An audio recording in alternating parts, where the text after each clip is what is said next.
The Beast in the Cave. The horrible conclusion which had been gradually intruding itself upon my confused and reluctant mind was now an awful certainty. I was lost, completely, hopelessly lost in the vast and labyrinthine recesses of the Mammoth Cave. Turn as I might, in no direction could my straining vision seize on any object capable of serving as a guidepost to set me on the outward path. That never more should I behold the blessed light of day, or scan the pleasant hills and dales of the beautiful world outside, my reason could no longer entertain the slightest unbelief.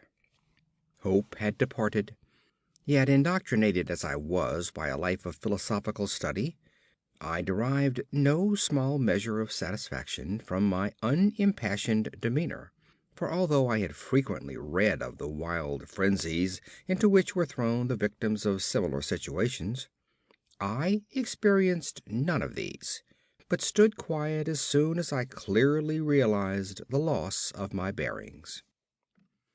Nor did the thought that I had probably wandered beyond the utmost limits of an ordinary search cause me to abandon my composure even for a moment.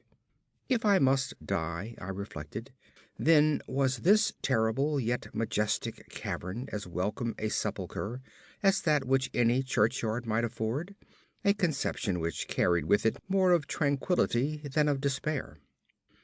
Starving would prove my ultimate fate. Of this I was certain. Some I knew had gone mad under circumstances such as these, but I felt that this end would not be mine. My disaster was the result of no fault save my own, since unknown to the guide I had separated myself from the regular party of sightseers, and wandering for over an hour in forbidden avenues of the cave, had found myself unable to retrace the devious windings which I had pursued since forsaking my companions. Already my torch had begun to expire. Soon I would be enveloped by the total and almost palpable blackness of the bowels of the earth. As I stood in the waning, unsteady light, I idly wondered over the exact circumstances of my coming end. I remembered the accounts which I had heard of the colony of consumptives who, taking their residence in this gigantic grotto to find health from the apparent salubrious air of the underground world, with its steady uniform temperature, pure air, and peaceful quiet, had found instead death in strange and ghastly forms. I had seen the sad remains of their ill-made cottages as I passed them by with the party, and had wondered what unnatural influence a long sojourn in this immense and silent cavern would exert upon one as healthy and vigorous as I. Now, I grimly told myself, my opportunity for settling this point had arrived, provided that want of food should not bring me too speedy a departure from this life. As the last fitful rays of my torch faded into obscurity, I resolved to leave no stone unturned, no possible means of escape neglected. So, summoning all the powers possessed by my lungs, I set up a series of loud shoutings, in the vain hope of attracting the attention of the guide by my clamor. Yet, as I called, I believed in my heart that my cries were to no purpose, and that my voice, magnified and reflected by the numerous ramparts of the black maze about me, fell upon no ears save my own. All at once, however, my attention was fixed with a start, as I fancied that I heard the sound of soft approaching steps on the rocky floor of the cavern. Was my deliverance about to be accomplished so soon? Had then all my horrible apprehensions been for naught? And was the guide, having marked my unwarranted absence from the party, following my course and seeking me out in this limestone labyrinth? Whilst these joyful queries arose in my brain, I was on the point of renewing my cries, in order that my discoverer might come the sooner, when in an instant my delight was turned to horror as I listened, for my ever acute ear now sharpened in even greater degree by the complete silence of the cave, bore to my benumbed understanding the unexpected and dreadful knowledge that these footfalls were not like those of any mortal man. In the unearthly stillness of this subterranean region, the tread of the booted guide would have sounded like a series of sharp and incisive blows. These impacts were soft and stealthy, as of the paws of some feline. Besides, when I listened carefully, I seemed to trace the falls of 4 instead of 2 feet. I was now convinced that I had, by my own cries, aroused and attracted some wild beast, perhaps a mountain lion which had accidentally strayed within the cave. Perhaps, I considered, the Almighty had chosen me for a swifter and more merciful death than that of hunger. Yet the instinct of self-preservation, never wholly dormant, was stirred in my breast, and though escape from the oncoming peril might but spare me for a sterner and more lingering end, I determined, nevertheless, to part with my life at as high a price as I could command.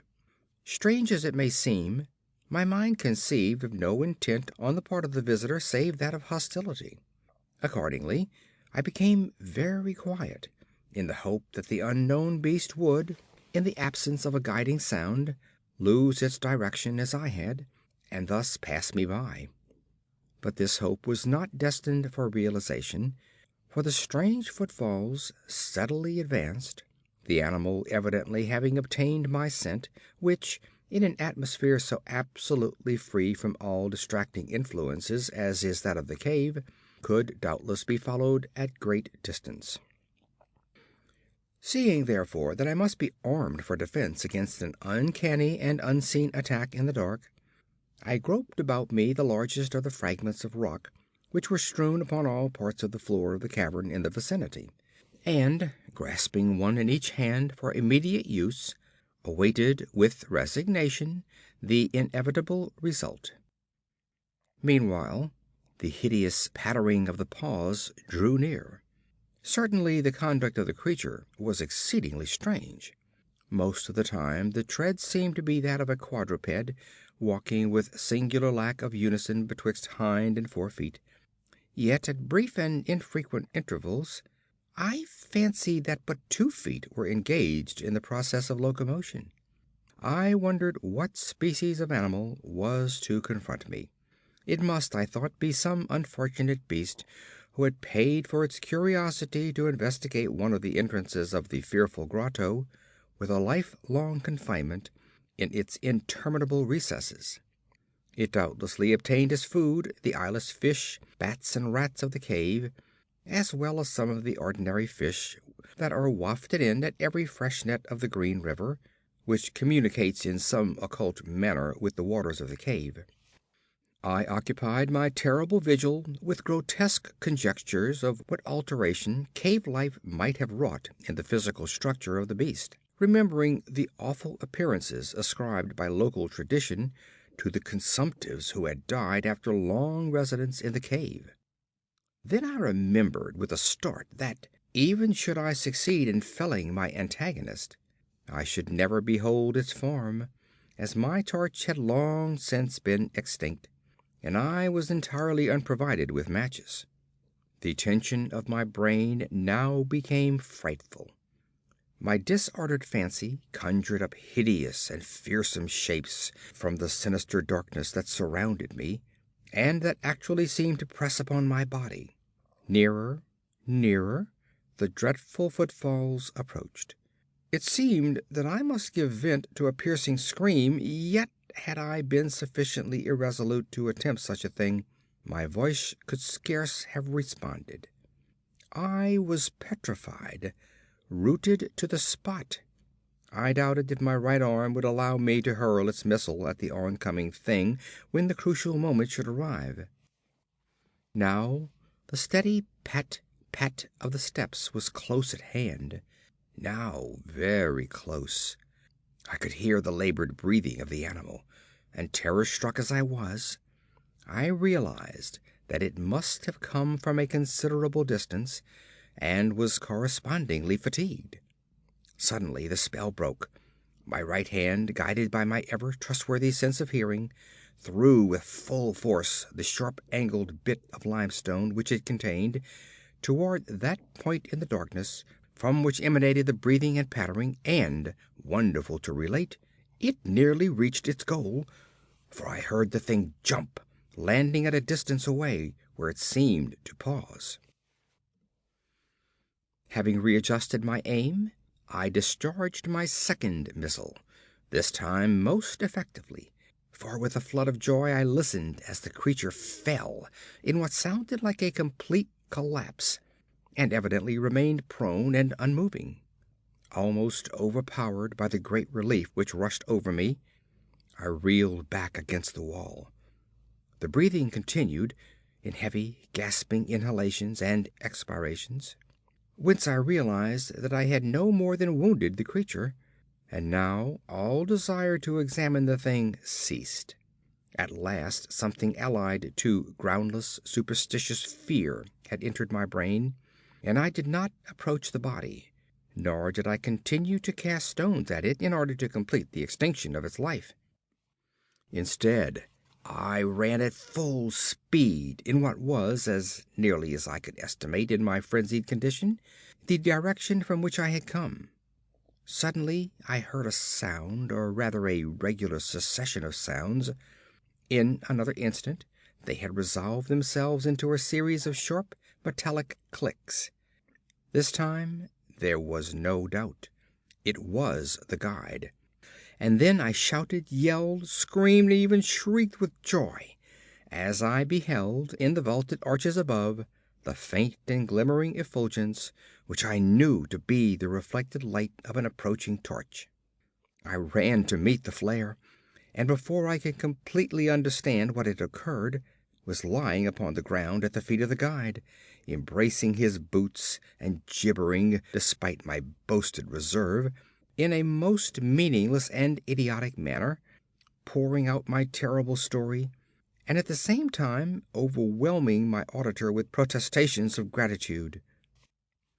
At length I awoke to something like my normal consciousness. The guide had noted my absence upon the arrival of the party at the entrance of the cave, and had, from his own intuitive sense of direction, proceeded to make a thorough canvass of bypasses just ahead of where he had last spoken to me, locating my whereabouts after a quest of about 4 hours. By the time he had related this to me, I, emboldened by his torch and his company, began to reflect upon the strange beast which I had wounded but a short distance back in the darkness, and suggested that we ascertain, by the flashlight's aid, what manner of creature was my victim. Accordingly, I retraced my steps, this time with a courage born of companionship, to the scene of my terrible experience. Soon we descried a white object upon the floor, an object whiter even than the gleaming limestone itself. Cautiously advancing, we gave vent to a simultaneous ejaculation of wonderment, for of all the unnatural monsters either of us had in our lifetimes beheld, this was in surpassing degree the strangest. It appeared to be an anthropoid ape of large proportions, escaped perhaps from some itinerant menagerie.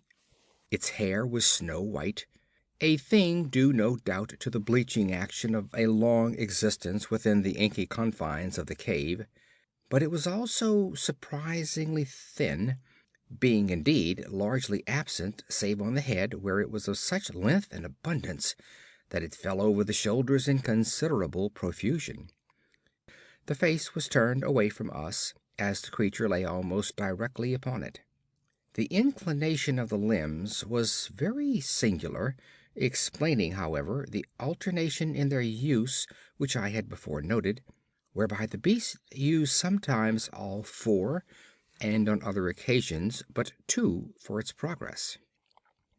From the tips of the fingers or toes, long rat-like claws extended.